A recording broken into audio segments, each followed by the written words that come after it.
අයිබෝවන් මේ පහ වසරේ පොඩිත්ත වෙනුවෙන් අපේ ආදරණීයම ගණිතය පන්තියෙන් අපි පුතේ ගණිත ගැටලු විසඳීමේ සම්මන්ත්‍රණ මාලාවක් ආරම්භ කරා. ඉතින් මේක අපි දැන් ඔයාලට කියලා දෙන්න යන්නේ. ඔයාලට මේ පේපර් එක ලැබිලත් ඇති. සංඛ්‍යාවල එකතුව ලබා දී ඇති විට සංඛ්‍යා සෙවීම. ඉතින් මේ අපිට පහ වසරේදී ශිෂ්‍යත්ව විභාගයේදී හම්බෙන එක ජාතියේ මාතෘකාවක් තමයි සංඛ්‍යාවල එකතුව දී ඇති විට සංඛ්‍යා සෙවීම කියන මාතෘකාව. හරි. ඉතින් තව දින කිහිපයකින් පුතේ ඔයාලා ශිෂ්‍යත්ව විභාගයට මුහුණ දෙන්න සිද්ධ වෙනවා. ඉතින් ඒකෙදි අපි ආදරණීය ගණිතය පන්තියෙන් තීරණය කරා ඔයාලට පුංචි සහයෝගයක් දෙන්න මේ අමාරු ගැටලු ගණිත ගැටලු විසඳන හැටි. දැන් මෙතනින් ඉදිරියට අපි මෙහෙම මාතෘකා කිහිපයක් යටතේ මාතෘකා විශාල ප්‍රමාණයක් යටතේ ඔයාලට මේ ප්‍රශ්න ගැටලු විසඳන හැටි තියෙනවා. ඒ වගේම අපේ YouTube channel එකේ අපි වෙනම මේ ගණිත ගැටලු විසඳන ආකාරات දාලා තියෙනවා. හරි. එහෙනම් මම ඔයාලට පළවෙනි මාතෘකාව කියලා දෙන්නම්.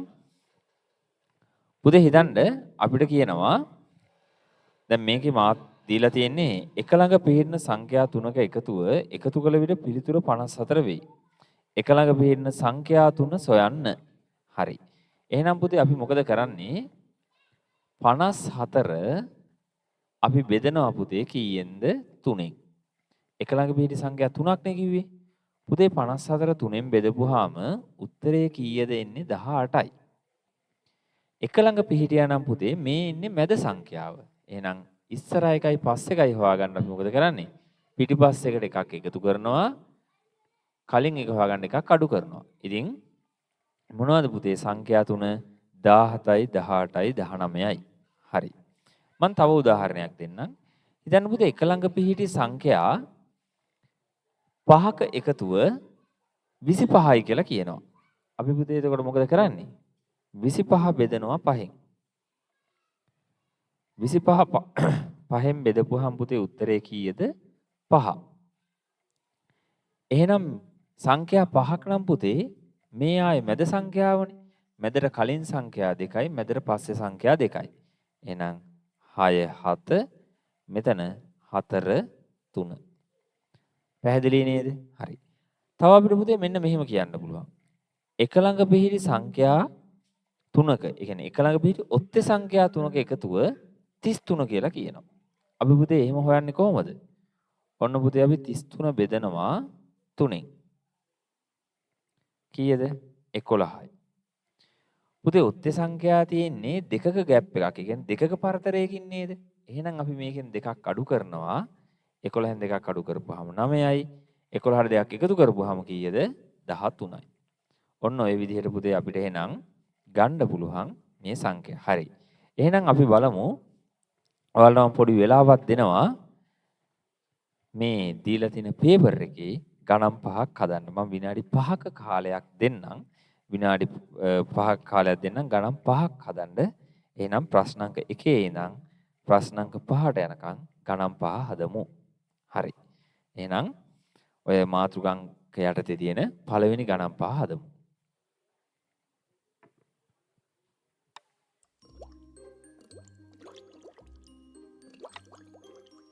ඔය ඩිස්ප්ලේ කරලා තියෙන පුතේ ඔයාලට පේපර් එක ළඟ නැත්නම් ඒකෙන් බලන්න.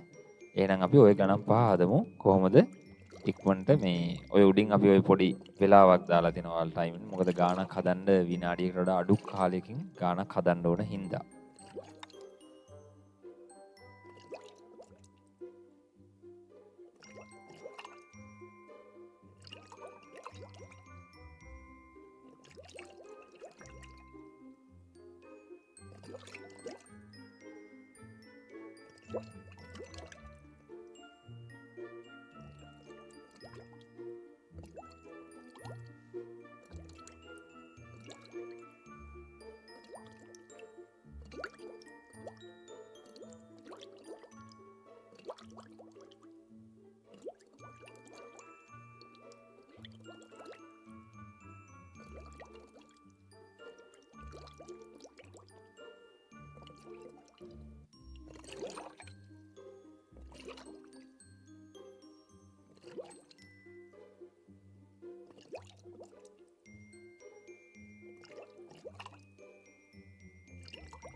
හරි.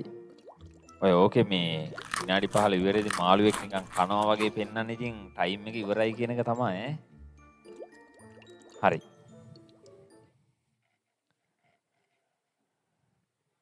එහෙනම් අපි බලමු නේද හදපු ගණන් ටික. හරි. පළවෙනි ගානේ පුතේ තියෙන්නේ එක ළඟ පිහිටි සංඛ්‍යා තුනක එකතු කළ විට පිළිතුරු 36 විය. හරි. පළවෙනි ගානේ කියන්නේ පුතේ කීයද? එකතුව 36යිලු. අපි පුතේ 36 බෙදනවා කීයෙන්ද? 3ෙන්. 36 පුතේ 3ෙන් බෙදුවම උත්තරේ කීයද? 12යි. එහෙනම් 12ට පස්සේ එක 13, 12ට කලින් එක කීයද? 11. එහෙනම් 11යි 12යි 13යි නිවැරදි පිළිතුර තියෙන්නේ කීයද? අංක 1. ඒ කියන්නේ රෝම ඉලක්කම් 1 රෝම ඉලක්කන්නේ දාලා තියෙන අංක 1. ප්‍රශ්න අංක 2. එක ළඟ පිහිටි සංඛ්‍යා තුනක එකතුව 45කි. එහෙනම් පුතේ අපි 45 බෙදනවා කීයෙන්ද? 3ෙන්. 45 3ෙන් බෙදුවම 15යි. 15ට එකක් එකතු වුනහම 16යි. 16ට කලින් 15ට කලින් එක කීයද? 14යි. එහෙනම් පුතේ 14යි 15යි 16යි තියෙන්නේ කීයද? ප්‍රශ්න අංක 1.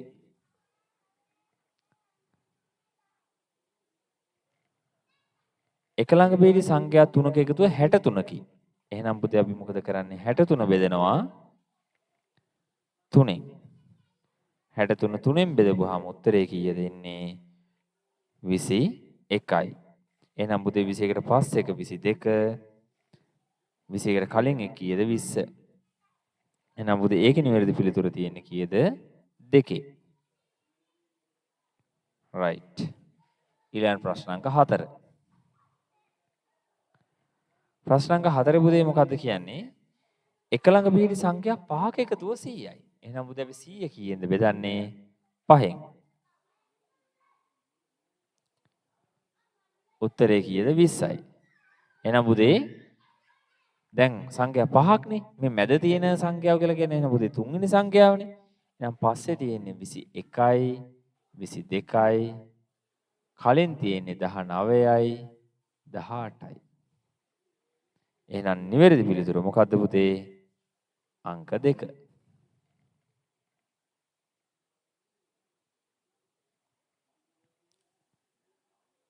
ප්‍රශ්න අංක 5. එක ළඟ පිහිටි සංඛ්‍යා 5ක එකතුව 80කි. එහෙනම් පුතේ අපි 80 බෙදනවා කීයෙන්ද? 5ෙන්. 80 පුතේ 5ෙන් බෙදුවාම මේකේ උත්තරේ එන්නේ කීයද? 80 5ෙන් බෙදපුවාම 16යිනේ. එහෙනම් පුතේ 16ට පස්සේ සංඛ්‍යාව කීයද? 17 18 කලින් සංඛ්‍යාව මොනවද? 15 14. එහෙනම් පුතේ මේකේ නිවැරදි පිළිතුර මොකද්ද? අංක 2. right. මෙන්න මේ විදිහට අපිට හදා ගන්න පුළුවන්. හරිද? හරි. මෙන්න මේ උත්තර ටික ඔයාලා ගත්තා නම් පුතේ හරි. එහෙනම් අපි ඊළඟට ප්‍රශ්න අංක 7යි 8යි 9යි 10යි හදමු. හැබැයි මේ 10 උත්තර ටික පොඩ්ඩක් වෙනස් කරගන්න වෙනවා. 10 පුතේ උත්තර දාගන්න 1ට 32 2ට 28 3ට 31. හරි. 1ට 32 2ට 28 3ට 31. හරි. ඔන්න ඔය උත්තර ටික දාගෙන අපි 10ට එනකන් හදමු.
හරි පුතේ.